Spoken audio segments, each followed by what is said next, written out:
My name is David Vandenbrink, and I am semi-retired.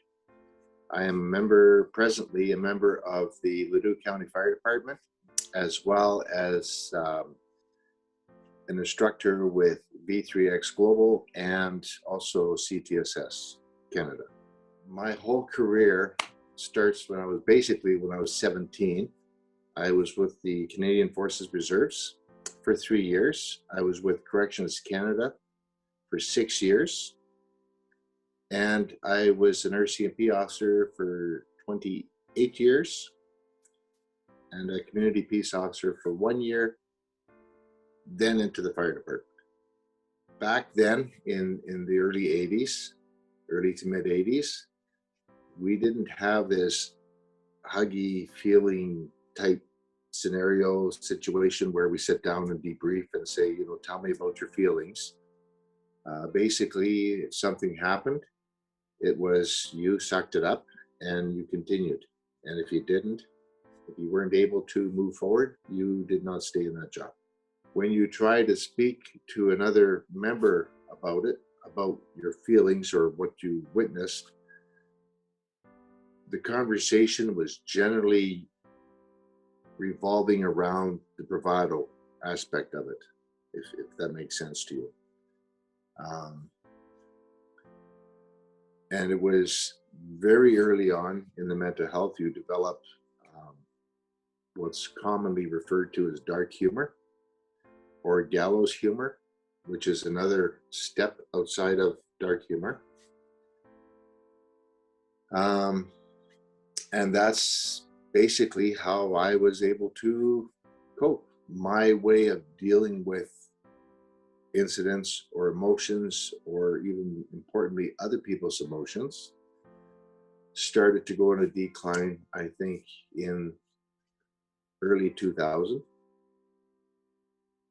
Not having the resources or someone who can counsel me as to the best way for me to work through this, or to deal with my emotions, or to deal with what I am feeling and how to get past that. In some years, a lot of tragedies in a very short period of time, and finishing on one and moving on to the next. There was no time, there was no room to discuss anything that I had witnessed or that I had been a part of. And it got to the point where I just moved on without having shown any more emotion. And it was a while before I realized I just don't have that emotion. The way I came to realize it was sitting in my psychologist's office and sitting in a psychologist's office and going through a lot of in detail, some of the things that I had experienced, that I couldn't understand why I didn't feel the anger or the sadness, and watching my psychologist wipe away tears, and I'm sitting like this. It was at that defining moment that I realized, there's something wrong here. For me, it's come down to acceptance. This is who I am. This is what I have in my life now. Does it suck? Yes. However, I'm going to embrace that suck. And I'm going to continue living and help others where I can help others.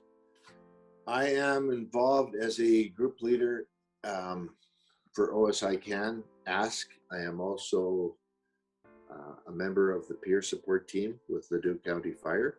One of the biggest things that helps me heal myself, or helps me help myself, is by helping other people. And speaking with other people, or just listening to them as they vent, and watching the light come back to their eyes, and that is just, that's good for me. That's what does me good.